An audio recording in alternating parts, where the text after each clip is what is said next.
परिवार का प्रत्येक सदस्य घर खाली कर देगा, उनके जो व्यक्ति है घर खाली कर देना, क्योंकि उस दिन बुलडोजर चलेगा। हिंसा करते हुए कानून को अपने हाथ में लेना ये कितना जायज? हड्डी तोड़ कुटाई इस व्यक्ति की क्यों नहीं? सांसद का एक स्टेटमेंट बीच में आया, उन्होंने कहा है कि मैं किसी भी तरह की कोई माफी नहीं मांगूंगा। कि सत्ता के अंदर बिठाना जानते हैं तो सत्ता से उठा के गिराना भी हम जानते हैं। संविधान का डर यदि उनको है तो हमें है। तू हमारे हाथ में आ गया तो तुझे बख्शा नहीं जाएगा। उसको माफ कर दोगे, क्या गारंटी है कि आने वाले समय में कोई और नहीं बोलेगा? वो नहीं मिलता तो हड्डी तोड़ कुटाई हो जाती। अभी पूरे देश भर में एक मुद्दा महाराणा सांगा के अपमान से जुड़ा हुआ एक विषय जो लगातार सुर्खियों में रहा है, लगातार जिस विषय पर अलग अलग बात भी निकल कर आई है, मगर उस पूरे प्रकरण में एक विषय ऐसा भी निकल कर आया जब इन भाषाओं का इस्तेमाल करने वाले, इन शब्दों का इस्तेमाल करने वाले सांसद रामजी लाल सुमन के घर पर आगरा में बड़ी संख्या में क्षत्रिय करनी सेना के लोग पहुंचते हैं। वहां काफ़ी गहमा गहमी हंगामा दिखाई देता है। इस पूरे प्रकरण के बाद अलग अलग विषय निकल कर आ रहे हैं, चर्चाओं का माध्यम बना हुआ है। तो इस बीच हमारे साथ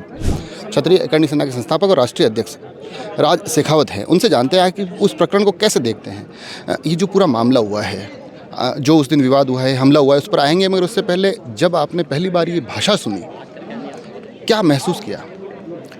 सब दुर्भाग्य इस भारतवर्ष का, हमारे महापुरुषों को लेकर इस देश की सर्वोच्च पंचायत संसद भवन में एक जनप्रतिनिधि द्वारा अभद्र टिप्पणी हमारे महापुरुष को लेकर की जाती है और देशवासियों को लेकर की जाती है। और निम्न स्तर की उस टिप्पणी के चलते आग लगी हुई है पूरे भारतवर्ष के सनातनी। मुझे दुख इस बात का है कि उस वक्त उपस्थित जो सनातनी उस संसद भवन में थे, उन्होंने हड्डी तोड़ कुटाई इस व्यक्ति की क्यों नहीं की? ऐसी घटनाओं का पुनरावर्तन रोकने के लिए एकमात्र विकल्प है वो डर पैदा करना पड़ेगा साहब। अन्यथा सालों से ये गलतियां ये करते आए हैं और आगे भी ये गलतियां करेंगे यदि इनको इस तरह से ट्रीटमेंट नहीं दिया तो। और उसी दिशा में हमारा ये कदम था भाई, जिस व्यक्ति ने अभद्र टिप्पणी की है हम उसी को क्यों ना पकड़े। तो हमने क्या किया, हमने उसके घर पर जाकर प्रदर्शन का कार्य किया और उस प्रदर्शन के दौरान वो नहीं मिलता तो हड्डी तोड़ कुटाई हो जाती। लेकिन हमने एक ट्रेंड सेट किया कि जो व्यक्ति अभद्र टिप्पणी करेगा हमारे महापुरुषों को लेके, देवी देवताओं को लेके और हमारे धार्मिक ग्रंथों को लेके, उसकी अब हड्डी तोड़ कुटाई करेंगे ताकि इन घटनाओं का पुनरावर्तन अपल विराम लगा सके। मारपीट का कह रहे हैं, हालांकि एक पूरा घटनाक्रम जो हुआ है उस पर देश में अलग अलग चर्चाएं भी चल रही है। ये कहा जा रहा है कि ये गलत हुआ है, भाषा का विरोध भी हो रहा है, निंदा भी हो रही है, मगर इस बीच में हिंसा करते हुए कानून को अपने हाथ में लेना ये कितना जायज है? गलत कुछ नहीं हुआ। संविधान का डर जब इन जनप्रतिनिधियों को नहीं है तो हमें भी नहीं है। संविधान का डर यदि उनको है तो हमें है।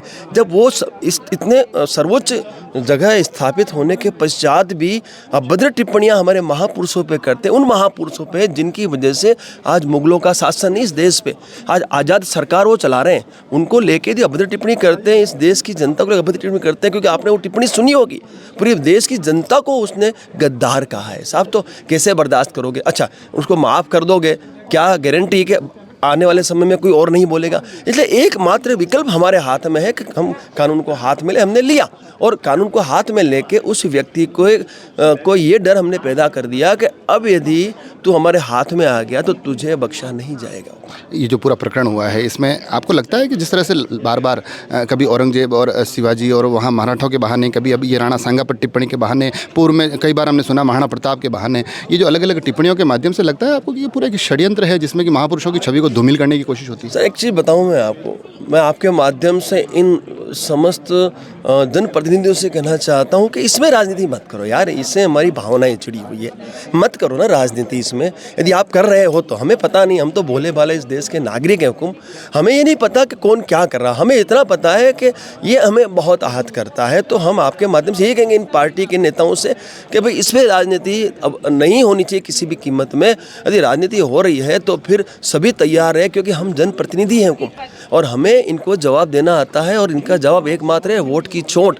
और हमने अभी लोकसभा चुनाव में जब हमारे छत्राणियों का अपमान उस एक व्यक्ति ने किया था गुजरात में, उसका जवाब हमने इस केंद्र सरकार को दिया था।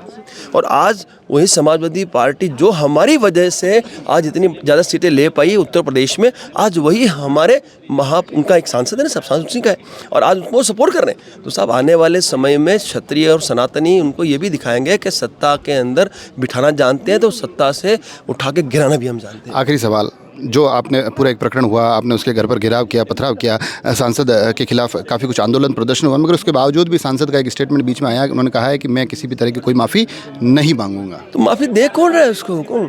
वो देखो हुकुम, उसका है ना खौफ, आप उसके चेहरे पे देख लेना क्या खौफ। और हमारा दुश्मन सिर्फ वो एक व्यक्ति था, इसीलिए हमने किसी को हाथ नहीं लगाया।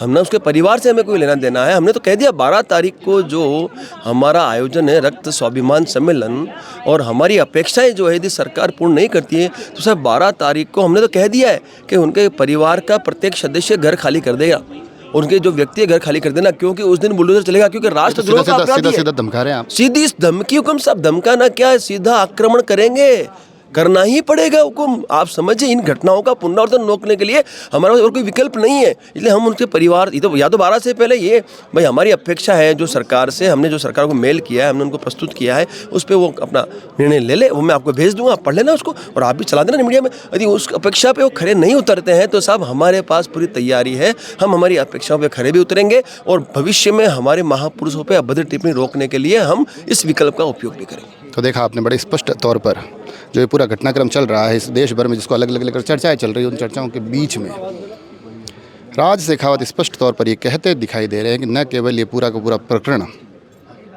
बल्कि अब आगे आने वाले समय में इसको लेकर और भी कुछ विरोधाभास, कुछ घटनाक्रम आंदोलन के स्वरूप में बढ़ते दिखाई देंगे। जुड़े रहे राजसमंद एक्सप्रेस से, धन्यवाद।